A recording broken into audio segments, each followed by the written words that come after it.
Hi friends, ಎಲ್ರಿಗೂ ನಮಸ್ತೆ. ನಾನು ನಿಮ್ಮ tech.ಕನ್ನಡಿಗ. ಇವತ್ತಿನ ಮಾಹಿತಿ ಏನಪ್ಪಾ ಅಂತಂದ್ರೆ, ನಿಮ್ಮ ಮೊಬೈಲ್ ನಲ್ಲಿ ಇನ್ಸ್ಟಾಲ್ ಮಾಡಿ ಅನ್ಇನ್ಸ್ಟಾಲ್ ಮಾಡಿರೋ ಆಪ್ ಗಳನ್ನ ಯಾವ ರೀತಿ ಫೈಂಡ್ ಮಾಡೋದು, ಮತ್ತೆ ಆ ಆಪ್ ಗಳನ್ನ ರಿಮೂವ್ ಮಾಡಿ ಸ್ಟೋರೇಜ್ ನ ಯಾವ ರೀತಿ ನೀವು ಕ್ಲಿಯರ್ ಮಾಡೋದು ಅಂತ ಹೇಳ್ತೀನಿ. ಬನ್ನಿ, ಈ ಮಾಹಿತಿನ ನಿಮ್ಗೆ ತಿಳಿಸೋಕು ಮುಂಚೆ ನಮ್ಮ ಯೂಟ್ಯೂಬ್ ಚಾನಲ್ಗೆ ಯಾರ್ಯಾರು ಸಬ್ಸ್ಕ್ರೈಬ್ ಆಗಿಲ್ಲ, ಹೊಸದಾಗಿ ವಿಡಿಯೋ ನೋಡ್ತಾ ಇರೋರು ಬೇಗ ಸಬ್ಸ್ಕ್ರೈಬ್ ಮಾಡ್ಕೊಳ್ಳಿ. ಹಾಗೆ ಪಕ್ಕದಲ್ಲಿರುವ ಬೆಲ್ ಐಕನ್ ಅನ್ನು ಆಲ್ ಅಂತ ಸೆಲೆಕ್ಟ್ ಮಾಡಿ. ನಾನು ನಿಮ್ಗೆ ಇದೇ ರೀತಿ ಟೆಕ್ನಾಲಜಿ ಇನ್ಫಾರ್ಮೇಶನ್ ನ ತಿಳಿಸೋಕೆ ಮೋಟಿವ್ ಸಿಕ್ಕಂತಾಗುತ್ತೆ. ಓಕೆ ಫ್ರೆಂಡ್ಸ್, ವಿಡಿಯೋನ ಸ್ಟಾರ್ಟ್ ಮಾಡೋಣ ಬನ್ನಿ.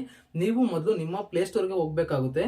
ಹೋಗಿದ ತಕ್ಷಣ ಇಲ್ಲಿ ಬೆಲ್ ಐಕನ್ ಇದೆಲ್ಲ, ಬೆಲ್ ಐಕನ್ ಪಕ್ಕದಲ್ಲಿ ಒಂದು ರೌಂಡ್ ಅಪ್ ಲೋಗೋ ಇರುತ್ತೆ. ಆ ಲೋಗೋ ಮೇಲೆ ಕ್ಲಿಕ್ ಮಾಡಿ. ಕ್ಲಿಕ್ ಮಾಡಿದ ತಕ್ಷಣ ನಿಮ್ಗೆ ಇಲ್ಲಿ ನಿಮ್ಮ ಪ್ರೊಫೈಲ್ ಅನ್ನೋದು ಓಪನ್ ಆಗುತ್ತೆ. ಓಪನ್ ಆಗಿದ ತಕ್ಷಣ ಇಲ್ಲಿ ಮ್ಯಾನೇಜ್ ಆಪ್ಸ್ ಅಂಡ್ ಡಿವೈಸ್ ಅಂತ ಇದೆಯಲ್ಲ, ಅದನ್ನ ಕ್ಲಿಕ್ ಮಾಡಿ. ಆ ಆಪ್ಷನ್ ನ ಕ್ಲಿಕ್ ಮಾಡಿದ ತಕ್ಷಣ ನಿಮ್ಗೆ ಇಲ್ಲಿ ನೋಡ್ತಾ ಇರ್ಬೋದು ಓವರ್ ವ್ಯೂ ಅಂತ ಇದೆಯಲ್ಲ, ಆ ಆಪ್ಷನ್ ಪಕ್ಕದಲ್ಲಿ ಮ್ಯಾನೇಜ್ ಅಂತ ಇರುತ್ತೆ. ಆ ಮ್ಯಾನೇಜ್ ಆಪ್ಷನ್ ನ ಕ್ಲಿಕ್ ಮಾಡಿ. ಕ್ಲಿಕ್ ಮಾಡಿದ ತಕ್ಷಣ ನೀವು ನೋಡ್ತಾ ಇರ್ಬೋದು, ನೀವು ಪ್ರೆಸೆಂಟ್ ಆಗಿ ಇನ್ಸ್ಟಾಲ್ ಮಾಡಿರೋ ಆಪ್ಸ್ ಗಳು ಎಲ್ಲಾನು ಇಲ್ಲಿ ಫೈಂಡ್ ಆಗಿರ್ತವೆ. ಸೊ ಅದಾದ್ಮೇಲೆ ನೆಕ್ಸ್ಟ್ ನೀವು ಅನ್ಇನ್ಸ್ಟಾಲ್ ಮಾಡಿರೋ ಆಪ್ ನ ಯಾವ ರೀತಿ ಫೈಂಡ್ ಮಾಡೋದು ಅಂತಂದ್ರೆ, ಇನ್ಸ್ಟಾಲ್ಡ್ ಅಂತ ಇದೆಯಲ್ಲ, ಇನ್ಸ್ಟಾಲ್ಡ್ ಅನ್ನೋ ಆಪ್ಷನ್ ಮೇಲೆ ಕ್ಲಿಕ್ ಮಾಡಿ, ಫಸ್ಟ್ ಒನ್ ಆಪ್ಷನ್ ಮೇಲೆ. ಅದಾದ್ಮೇಲೆ ನೆಕ್ಸ್ಟ್ ಇಲ್ಲಿ ನೀವು ನೋಡ್ತಾ ಇರ್ಬೋದು ಇನ್ಸ್ಟಾಲ್ಡ್, ನಾಟ್ ಇನ್ಸ್ಟಾಲ್ಡ್ ಅಂತ ತೋರಿಸ್ತಾ ಇದೆಯಲ್ಲ, ನಾಟ್ ಇನ್ಸ್ಟಾಲ್ಡ್ ಅಂತ ಅದ್ರ ಮೇಲೆ ಆಪ್ಷನ್ ಮೇಲೆ ಕ್ಲಿಕ್ ಮಾಡಿ.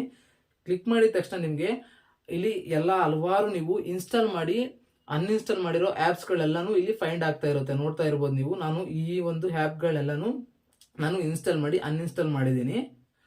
ಈ ಒಂದು ಆಪ್ ಗಳನ್ನ ನೀವು ಯಾವ ರೀತಿ ಅಂತಂದ್ರೆ ರಿಮೂವ್ ಮಾಡೋದು, ಈ ಎಲ್ಲಾ ಬಾಕ್ಸ್ ಗಳಿದಾವಲ್ಲ, ಈ ಬಾಕ್ಸ್ ಅಲ್ಲಿ ಎಲ್ಲಾನು ರೈಟ್ ಮಾರ್ಕ್ ಮಾಡ್ಕೊಂತ ಬನ್ನಿ. ರೈಟ್ ಮಾರ್ಕ್ ಮಾಡಿ ಆದ್ಮೇಲೆ ಇಲ್ಲಿ ಮೂಲೆಯಲ್ಲಿ ಡೌನ್ಲೋಡ್ ಅನ್ನೋ ಆಪ್ಷನ್ ಇದೆಯಲ್ಲ, ಅದ್ರ ಪಕ್ಕದಲ್ಲಿ ಡಿಲೀಟ್ ಆಪ್ಷನ್ ಕೂಡ ಇದೆ. ಆ ಒಂದು ಡಿಲೀಟ್ ಆಪ್ಷನ್ ನ ಕ್ಲಿಕ್ ಮಾಡಿ. ಕ್ಲಿಕ್ ಮಾಡಿದ ತಕ್ಷಣ ರಿಮೂವ್ ಅಂತ ಇದೆಯಲ್ಲ, ರಿಮೂವ್ ಮಾಡಿ.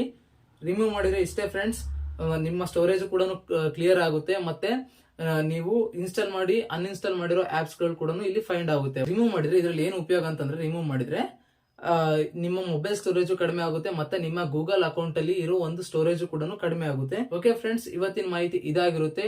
ನೆಕ್ಸ್ಟ್ ನಾನು ಇದೇ ರೀತಿ ಟೆಕ್ನಾಲಜಿ ರಿಲೇಟೆಡ್ ವಿಡಿಯೋನ ನಿಮ್ಗೆ ತಿಳಿಸಬೇಕು ಅಂತಂದ್ರೆ ನಮ್ಮ ಯೂಟ್ಯೂಬ್ ಚಾನಲ್ಗೆ ಸಬ್ಸ್ಕ್ರೈಬ್ ಮಾಡಿ. ಹಾಗೆ ಪಕ್ಕದಲ್ಲಿರುವ ಬೆಲ್ ಐಕನ್ ಅನ್ನು ಆನ್ ಮಾಡ್ಕೊಳ್ಳಿ. ಓಕೆ ಫ್ರೆಂಡ್ಸ್, ಬಾಯ್. ನೆಕ್ಸ್ಟ್ ವಿಡಿಯೋದಲ್ಲಿ ಸಿಗ್ತೀನಿ.